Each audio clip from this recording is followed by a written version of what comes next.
Bonjour à tous et bienvenue dans cette nouvelle vidéo de notre chaîne Fiscalité et Investissement dans laquelle on va faire une vulgarisation extrême pour comprendre les frais déductibles d'une entreprise, c'est-à-dire d'expliquer de la manière la plus simple quels frais sont déductibles d'une société. C'est une question qui nous a été posée sur notre Discord ou notre Telegram. C'est également des conseils de certains membres qui nous ont demandé de rendre les choses le plus simple possible. Mais avant de rentrer dans les détails, c'est l'heure de l'introduction.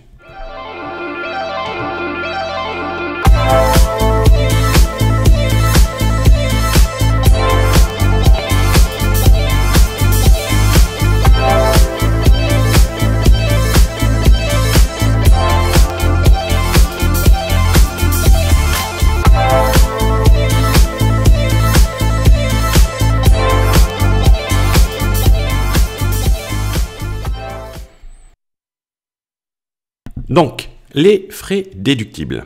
Avant de débuter cette vidéo, nous allons vous faire un rappel, c'est que le programme French Entrepreneur, il va être bientôt lancé, donc il ne faut surtout pas hésiter à s'inscrire dans la description pour bénéficier de l'offre de lancement. Et également, lorsque vous inscrivez, on va vous demander ce que vous aimeriez voir dans le programme. Cela nous permet d'augmenter son contenu et c'est très important pour nous de vous apporter le contenu que vous souhaitiez. Dans cette vidéo, nous allons parler des frais déductibles, c'est-à-dire grosso merdo vivre sur la société.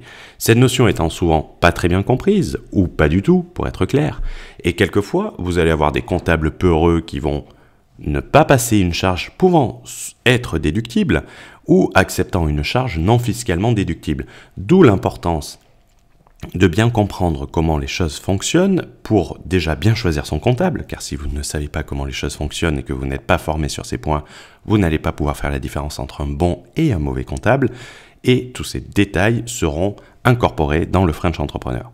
Donc, en matière de frais déductibles, on va parler de l'intérêt social de l'entreprise. En résumé, pour qu'une dépense elle soit déductible du bénéfice et donc déductible fiscalement, il va falloir que cette dépense elle soit engagée dans l'intérêt de la société. Cette notion est également valable à l'étranger, notamment en Estonie où les bénéfices non distribués ne sont pas taxés. Si vous engagez une dépense qui est contraire à l'intérêt social dans votre société estonienne, l'impôt et les charges sociales seront prélevés. Ça sera considéré comme une distribution par la législation estonienne. En France, vous allez avoir certaines dépenses qui vont être considérées non déductibles, même si elles sont engagées dans l'intérêt de la société, c'est l'exception, c'est ce qu'on appelle les frais somptuaires. On a par exemple comme les véhicules de tourisme qui ont un plafond de déduction limité, allant de 9 900 € déductibles pour une Porsche qui recrache autant de CO2 qu'un troupeau de vaches après un cassoulet, ou 30 000 € pour une Tesla. C'est-à-dire que vous ne pourrez pas déduire entièrement le prix de la voiture, vous ne pourrez pas amortir sur l'ensemble de la valeur du véhicule. Les dépenses de chasse et de pêche sont également rejetées en déduction, l'entretien des bateaux de plaisance également, ou les locations de bateaux de plaisance, ainsi que l'entretien et les frais relatifs aux résidences de plaisance. À chaque règle, bien évidemment, son exception, comme nous venons de le voir, mais il y a encore une autre exception. Nous ferons un module dédié aux véhicules de tourisme dans un module extra du French Entrepreneur pour voir quelles sont les solutions pour déduire entièrement un véhicule sur une société française. Mais ne rentrons pas dans les détails, ce n'est pas le sujet de cette vidéo. Que veut donc dire cet intérêt social, l'intérêt de la société? Pour l'expliquer, on va prendre un exemple très simple, mais il faut rappeler une chose qui est strictement primordiale. Vous et votre société, vous êtes deux personnes distinctes. La société est une personne morale et vous êtes une personne physique. Vous avez comme devoir d'enrichir votre société, personne morale. C'est-à-dire que votre société, elle ne doit pas vous payer votre train de vie. On va prendre un exemple tout simple pour vous l'expliquer, comme si vous étiez un enfant de 8 ans, voire même un labrador, car on nous l'a demandé, c'est par rapport à la scène de film que nous allons passer. S'il vous plaît, parlez-moi comme vous le feriez à un jeune enfant, ou à un labrador. Ce n'est pas mon cerveau qui m'a valu ce poste, croyez-moi. Dans cet exemple, on va prendre vous, qui êtes une SAS, et on va dire que je suis vous, le président de la SAS.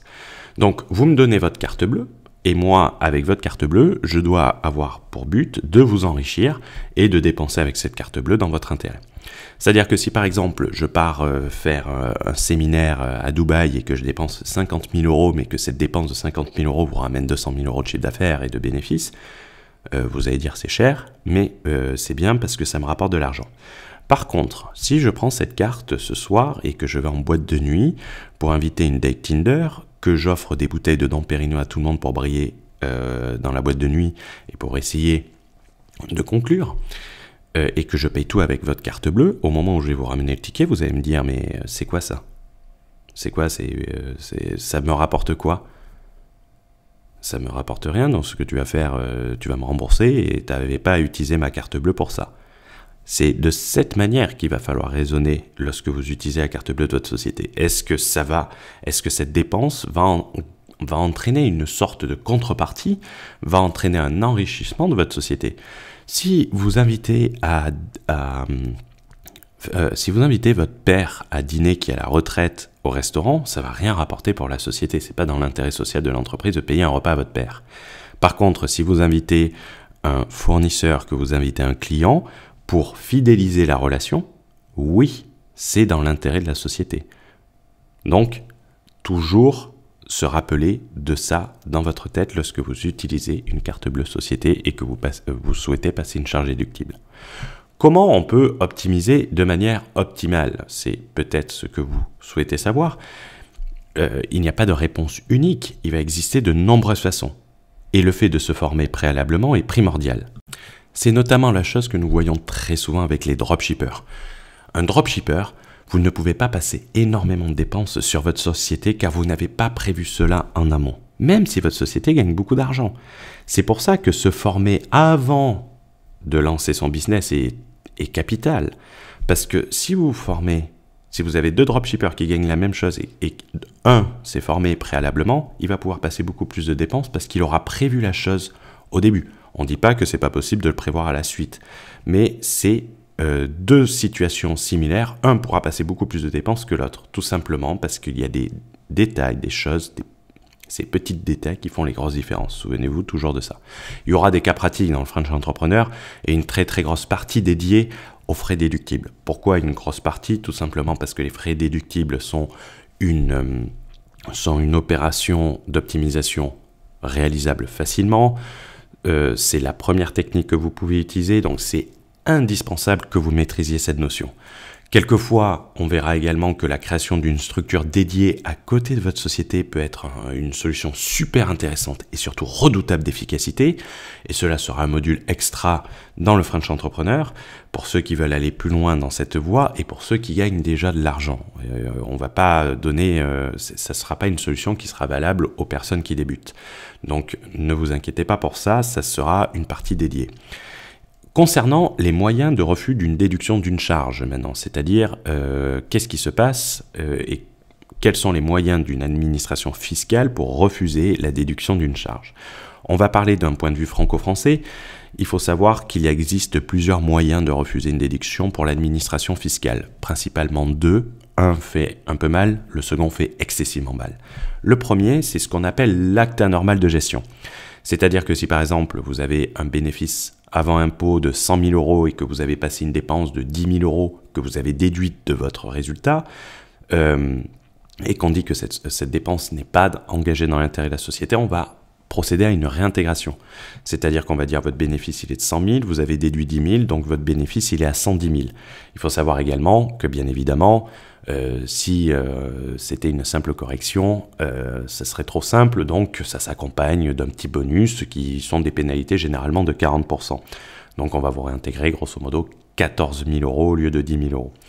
Ensuite, vous avez la deuxième solution qui est très dangereuse et la limite entre les deux est très faible, comme on va le dire, c'est ce qu'on appelle l'abus de biens sociaux.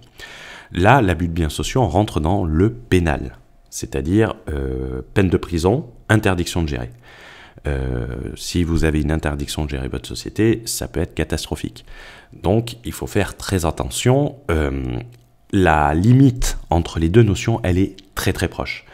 Et elle est aussi épaisse qu'un mur de prison. J'ai déjà utilisé à maintes reprises cette expression lors de coaching. Les deux sont contraires à la société. Comme nous le voyons dans la définition de l'abus de biens sociaux, il va avoir une notion de volonté. C'est la caractérisation pénale de l'infraction.